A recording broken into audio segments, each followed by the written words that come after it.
See the butterfly for me? So the first thing we're doing is we're stepping in, we're hitting this knee cut situation, right? I'm coming in, he gets his shield in place. When he gets this shield in place, I want to make sure that my posture is good. I'm not straight up, because if I'm straight up, he can push me backwards and off balance me, right? So I'm leaning in a little bit, so that when he pushes against me, nothing happens here, right? So now his knee shield just becomes a frame and not an actual lever for him to push on me. My other leg is out for base so I can drive into him. My hand is on his hip, right? So we're here and my elbow is tight, so we're like this. As I get to this spot, I don't want to be parallel to him. I want to start trying to turn perpendicular. So I start driving my right knee to the mat and I start turning towards him, this way. What I'm trying to induce here is him to make a decision. He's either going to try to push me with this leg, or he may try to dig for this underhook, right? Those are his choices. There's some other options, but those are the two most common choices you're gonna get from here from the person on bottom. So we're gonna deal with both of those. So the first one is when he pushes with this leg, right? And you can see when he pushes with that leg, because of my posture, he can't really push me away, which is perfect for me. Because now he's extending his leg, so once I move out of the way, he's gonna extend his leg all the way for me, which is gonna make it really easy for me to attack his leg. So what I'm gonna do is this outside leg, I'm gonna do it in steps, but when it's live, I'll show that too, and it's all like one movement. But my outside foot comes inside his knee, right next to my right leg. From here, I'm bringing my right leg out, my left knee in, and I'm grabbing his leg.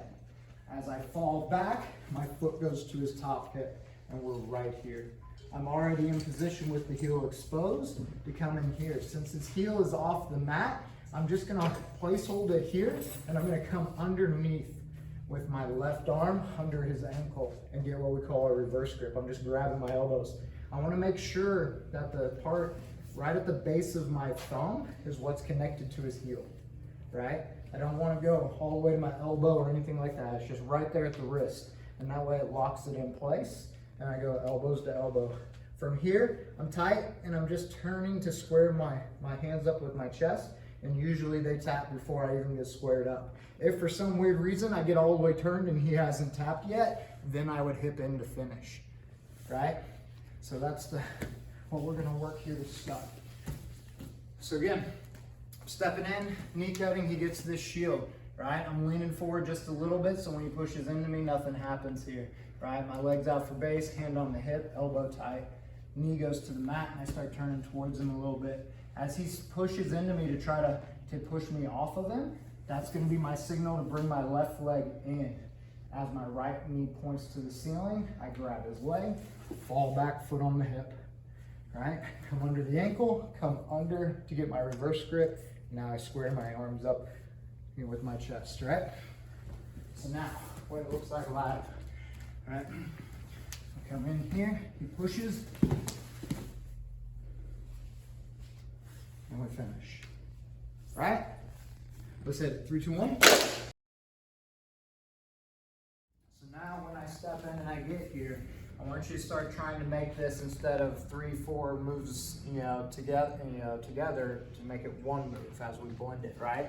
Because this is a move that has to happen quickly. Right? If I start coming in here and I start setting this up, he knows what's happening, and he's gonna start making changes, right? So when I get here and I make this turn and I feel that push, I'm doing this all at once. So think about lifting this leg, bringing this leg in, and getting 2 hands on his leg all at the same time. Right? And then we're in the finish, right? Anytime I attack a leg, I always use the premise of I try to get 2 hands on the leg. I want 1 hand near the knee, 1 hand near the ankle. So as I make this turn and grab, that's what I'm trying to grab for. As I look for this, he's going to straighten the leg for me because he's pushing, right? Because that's our stimulus to go.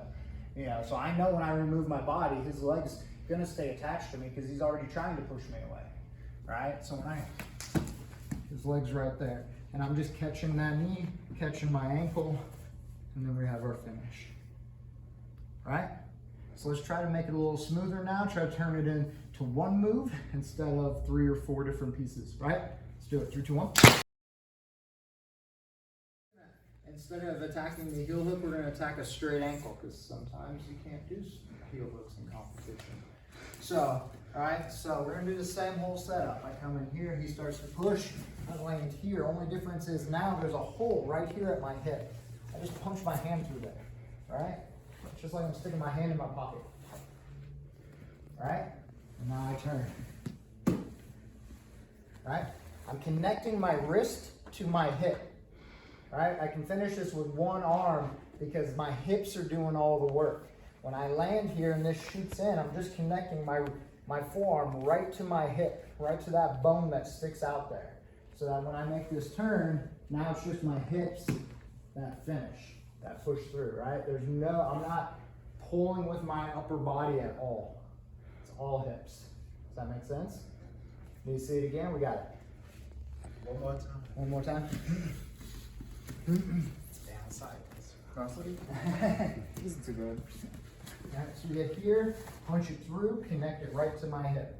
Right? Now I'm just turning to go to my knees and push through. All right? Cool. Let's hit 3, 2, 1. When you connect that forearm to your hip, when you go to finish, it's pushing your hips forward that finishes. It's not me lifting up. I'm not trying to lift them up this way. I'm just pushing my hips forward. All right? My arm's doing nothing but holding the position.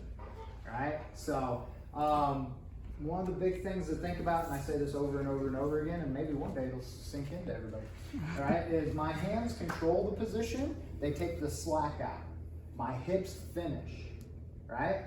Anytime I try to finish any submission, I want to try to get to a position where I can use my hips and or gravity to finish the submission, all right? So that way I'm not using a lot of arms. If I use arms, I'm gonna gas out. All right, I'm gonna get tired real quick, and he's gonna try to just eat it until my arms get tired, and then he's gonna work his way out. If I use my hips, then I don't get tired, and then he has to tap, right? So, yeah, anytime I can, whenever I get to a position, even in spots where it doesn't feel like that's the case, I get a rear naked choke. Everybody's like focusing on what the upper body is doing, and they're doing all this stuff to finish. I just lock it in, use my hips to finish, all right? So, it's the same thing. I want to try to use my hips anytime I can to finish submissions, right? So